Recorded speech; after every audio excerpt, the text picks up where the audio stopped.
Hi, I'm the 13th Wolfman. The people over at VCI Entertainment were nice enough to send over the Psychotronica collector set. Now they sell this in 3 volumes, or they sell it in one collection. So you can get the Psychotronica Volume 1 with just 2 movies on it, or Volume 2 with just 2 movies on it, or Volume 3 with just 2 movies on it. Or you can get this, which is the collector set, which has all 3 volumes with all 6 movies. I'm going to break it down into volumes, even though it's the collector set. So, as we go on, this is Volume 1, which has Delinquent Schoolgirls and Dream No Evil. Yeah, Dream No Evil. Wanted to make sure. So, Delinquent Schoolgirls is about this, basically a juvenile detention school for girls. It's a high school. They're all like high school age, and they're all staying there because I guess they didn't get along with people in regular schools. So the school shuts down for vacation, and there are somewhere between 6 and 12 girls left behind because they have nowhere to go, and they're in trouble, and they're forced to stay there by the principal and a few other staff members are going to be there. Not far down the road, well, I don't know how far down the road, but I'm going to say not far. Not far down the road is a prison for the criminally insane. It's an asylum for the criminally insane. And 3 guys from this place break out. You have one guy played by Michael Pataki that does nothing but impersonations throughout the whole film. He was in the movie. He was an impressionist who was a stand-up comic who lost his marbles and now wound up in the home for the criminally insane. They break out. They steal a truck, and along the way, they meet up with tons of women. Meet up. I make it sound like they actually went out. No, they wind up at houses with tons of women, and they wind up at the school, and they're rapists. So this movie turns from a breakout movie into a rape revenge film, in a way.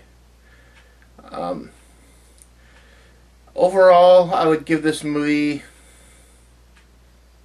I enjoyed it, actually. It was really low budgeted. I mean, you could tell it's low budget, but I enjoyed the movie, actually. I'd give it 2 3/4 chainsaws, somewhere around there. Not quite a 3 chainsaw movie, but it's definitely in the 2s. Had a plot, had a story. Some of the acting,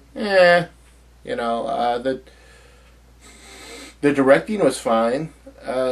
There were a couple of scenes where it was a little too dark to tell what was going on.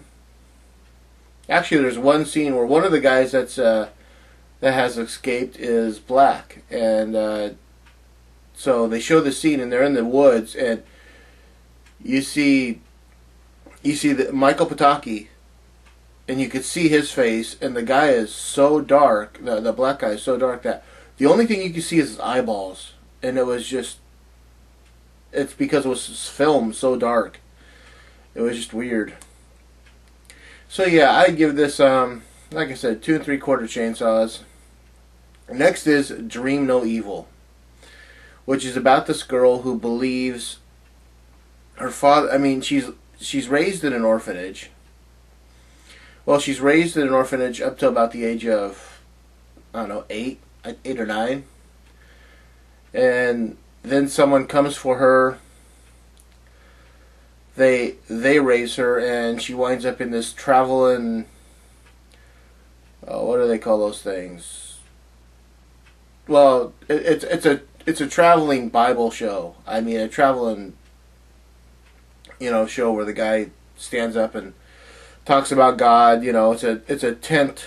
It's one of those tented religious shows. But she plays a high faller. I mean, someone that goes up on this ladder and falls from like 35 feet and lands into a giant mattress, and that's supposed to be part of God protecting them, I guess. But she's traveling with the minister, but she's engaged to the minister's brother, who is studying to be a doctor, like a state or two away. And they wind up in this little town, and she swears till this day, she's now like 20 years old, 18 or 20 years old. She swears till this day that her father is still alive, and she just hasn't found him yet. And she believes that in this town she found him. And it's really a movie about her losing her marbles more than anything. And it's a really interesting movie. At least I found it interesting. I would give this at least 3 chainsaws. I mean, just because the story was... Again, I think the story was there. I thought it was very well interesting, very well done. So, like I said, this is a 3 chainsaw movie. Again, the acting's not that great, but the movie itself works. It's not one of those movies where you go, well, just a second, how come this and how come this? At the end of the movie, you know that the girl was out of her freaking mind. She, like I said, she just lost it.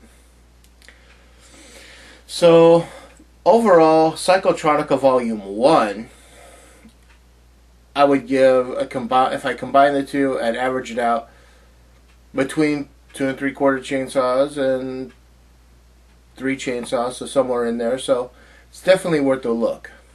I'm the 13th Wolfman. I'll leave the link below for VCI Entertainment, and I'm on the prowl.